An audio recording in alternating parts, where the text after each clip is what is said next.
Hello everyone and welcome back to another video. This is video number 11 from our packaging series. Today we're going to be talking about integrated circuit co-design. And this is very interesting. It relates a little bit to some of the other topics we talked about previously, like heterogeneous integration. So I suggest you guys go check the packaging series in the YouTube channel.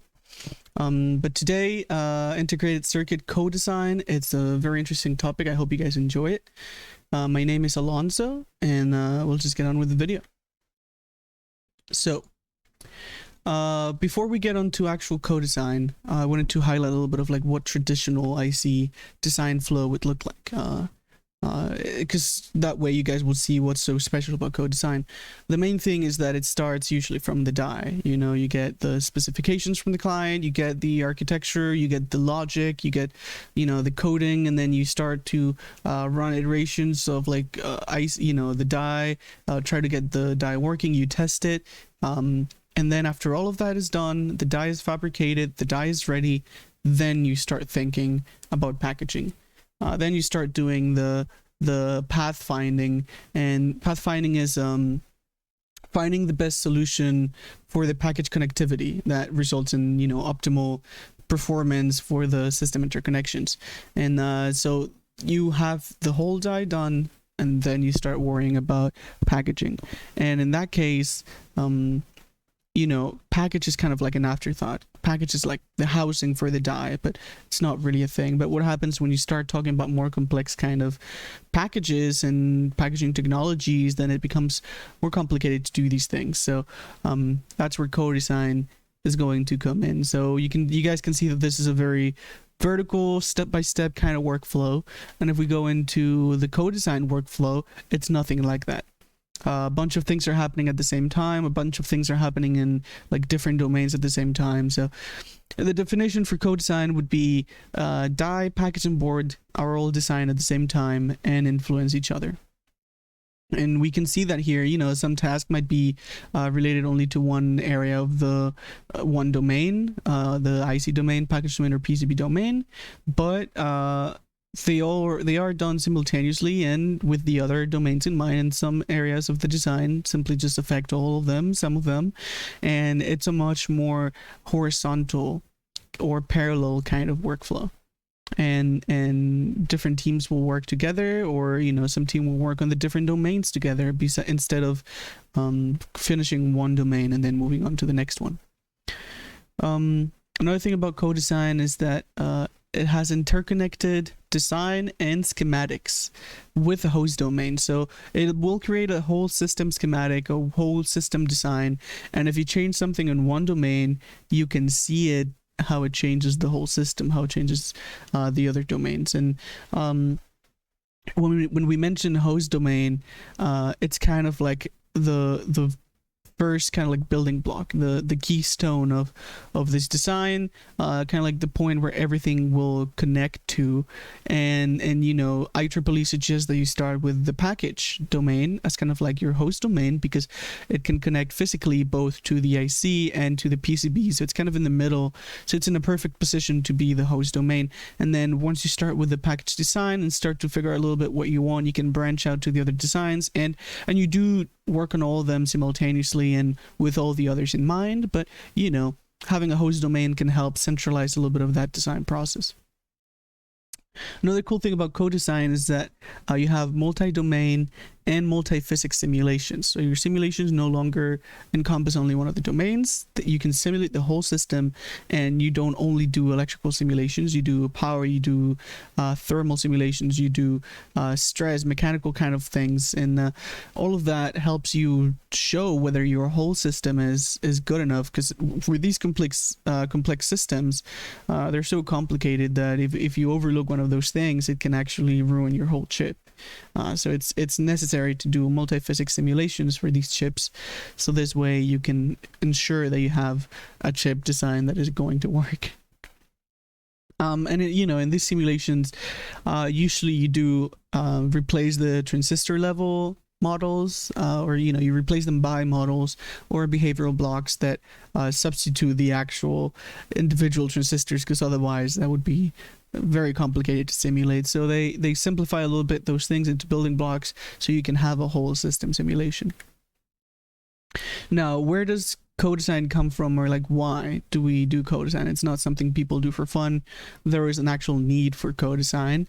As packaging technology started becoming more complex, we required a different approach to package design, because if you have let's say very static kind of like hard building blocks, it can be complicated to make them fit. But if you have kind of like more flexible building blocks and you can afford to change one of them to fit the other ones, then all of a sudden it's a lot easier to put them together. And it's kind of like trying to find the best way to adapt each of them, to kind of like put the pieces of the puzzle to optimize performance, or simply to make a concept work that otherwise wouldn't be possible. And this is very important, especially since the package started being a functional part of the system.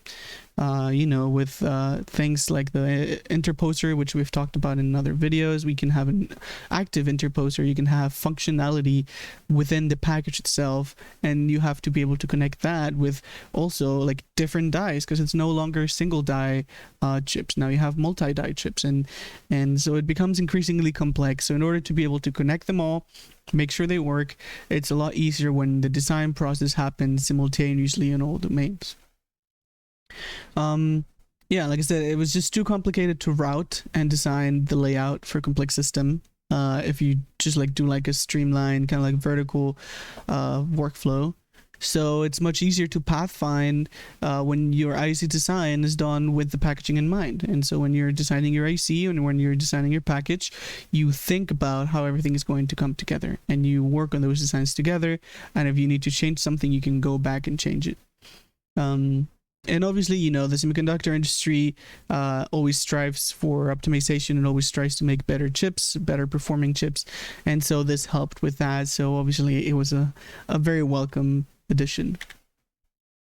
Now, co-design is not necessarily new. It goes back a little bit, but it has been gaining popularity in recent years with the advancements of more advanced and complex packaging technology, as well as the advancements of electronic computer aided design tools, or CAD tools, which are now including these things we were talking about, like multi-domain editing and multi-domain design, all in one tool. And that's really enabled co-design to take it, take another step further and really become something interesting. And we're going to see a little bit how it started. As some packages started to emerge, we had packages like multi-chip module, system on chip, or system in package, which, especially once we start talking about 2.5D or 3D architectures, those really need a lot of planning for the interface between the dies, because you have more than a single die. You need to think how you're going to interface them. And it's not just the interface between the dies, but now you also have things like embedded passive components and some functionality embedded in the actual package. So you need to be able to connect all of that together. So once these packages started to gain popularity, at first, design teams would use spreadsheets to transfer the information to one another between the different domains. And that was a horrible way to transfer information. And there's been a big push by designers recently to try to move away from the spreadsheets, because it's just not an efficient way to transfer information at all. They're trying to get instead things like a common database that, it's just like edited from either side, and once you change something, it automatically changes on the other sides, instead of like having to send a whole data sheet with the data points and the everything, like all the data, and then have to extract the information that you need from those sheets. So that was kind of how it was done in the past, but there's a big change to try to move away from that. And now computer design tools actually integrate all of these domains, and they can do the information transfer kind of like on their own in the background. And here we have an example of like a visualization of all like different domains. Here we have like the board, we have the interconnects between the die and the IOs, the solder bumps, and you can see different parts of your whole system at different levels. And if you choose to edit one of them, then it'll change the entire system and you won't have to go back and edit it everywhere. It's all interconnected. It's much easier to work together, and it works a lot better in terms of, managing the different domains at the same time. So that's kind of like where we're getting to now. We're finally at the point where the tools that we have allow us to do all of that. Which, brings a lot of advantages. Co-design, we mentioned some of these, but co-design really helps optimize performance. It really finds the best way to make all of your assets work in the best way possible. You also have a better design accuracy, and with your better design accuracy, you're able to also reduce the number of design iterations. You're much less likely to make to encounter problems, and when you work together, it's much easier that you're going to get your design ready sooner, which also reduces time to market and potentially cost. You have easier communication between domains. Like I said, the tools now allow for different domains editing at the same time. And here, there's an example you can see when you're editing the design for the die. You can still see the design of the interposer in the background and see how it's going to lay out, how it's all going to connect. It's much easier to see if there's going to be any issues, any problems, or to make it all work together. And then when you're editing the interposer, you can still see the background, the die design. So you can work on all of this together. And that is a big key and advantage of co-design, especially when we talk about the tools that we have now. And then finally, like I said, whole system visualization, whole system schematics, whole system simulations. You no longer have to take what others give you and then work with that. You can simulate the whole system, make sure it's all going to work together, and that should help the design process and like I said, all these other ways. Now, obviously, with new things, it always comes new challenges that need to be overcome. So obviously, we need to bridge the process between the pathfinding and the production design. And this is also a little bit connected to how the supply chain works usually for IC design. And it's probably going to have to adapt a little bit to this new workflow because we've shown this image in other videos, but basically the design can happen in like different places. You can have a fabless, you can have a silicon intellectual property, a design house, and then the manufacturing happens in the dedicated foundry, and then the packaging happens in the OSATs, and then you have the fabless for the customer services. But all of these different steps are done in different places, and so it would be a lot easier if for example, for an IDM, it might be easier because you can actually bring all of those things together and you can do it all at the same time without having to ship so many things from one place to another and having to do all of these iterations. So actually being able to work on all the different domains at the same time can be a challenge for the current way that the supply chain works, but it's something that clearly would be worth it to adapt to and to try to optimize the production of chips in this way, because we've seen all the advantages that it has. Another challenge that co-design is facing is that for the most part we're addressing 3D problems with 2D tools. Some tools and some modules are old and they're slow and they don't really support all of the functionality that we would like to get from our design tools nowadays, and like I said, they're getting better, and some of them have come out that really have amazing functionality, but we need to kind of like change a little bit of how we think about designing ICs and think more of like designing whole systems, because it's not just the die, it's not just a flat wafer, it's going to be a whole thing, a whole system coming together.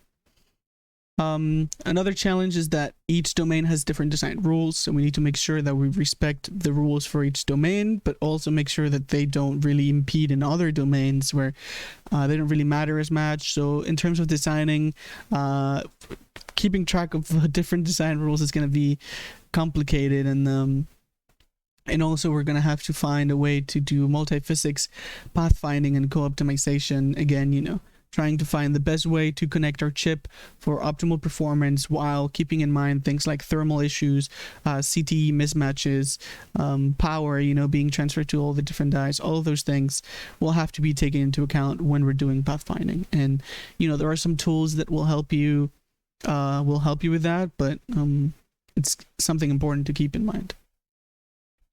Now these are like some of the things that we need to do to enable co-design, and these are kind of like key components of like the process that will need to be met in order to allow for co-design to happen. So one of the things is we need to shift the design process from chip or board level to product-centric. And this is a little bit what I was saying, like the supply chain is going to have to adapt. The supply chain is going to have to change. And so the design process will also have to go from the IC or the board to being like, we're designing a whole product. And we have a whole team working on the product start to finish, and they're working on all levels at the same time. We also need to include a mechanical consideration. Like I said, things like CTE mismatch, stress, strain can happen in these very complex chips, and so being able to simulate and keep that in mind will be very important. We're going to need native system level 3D environments. We here can see like a nice visualization of like some kind of 3D system where you can see all the different levels, and that's very good. And it's very important that 3D environments exist for these purposes. And we're also going to need management and optimization of IOs, RDL, and routing, and the constraints for the design to help eliminate spreadsheets. Being able to manage these appropriately will help know, or will allow for the tools to work on their own. And as we move away from spreadsheets, we want concurrent databases that support package, PCB, and chip to promote intelligent data exchange. Like I said, if you have a common database that can be edited from different sides, it makes the process a lot easier rather than having to send information back and forth in spreadsheets or things that are a lot more complicated. So once the tools, and they already are, once they're like being able to connect these different domains and bring them into a single visualization, a single editing environment, all of that really helps and enables co-design. We also wanted to talk a little bit about like the different kind of like approaches to co-design, because obviously there's not one single way of doing things. The first one would be kind of like a vertical approach to co-design, and this one is focused on bridging different domains, bridging different parts of the process, and kind of like bring them all together, doing them at the same time, doing them together rather than independently, right? So it'll bridge things like the IC, the package, and the board. It bridges the system, the architecture, and the layout. It bridges the syntheses, the analyses, and the verification processes. And it bridges the hardware, the software, and the firmware. All of those together working as a system rather than independent parts that then will come together.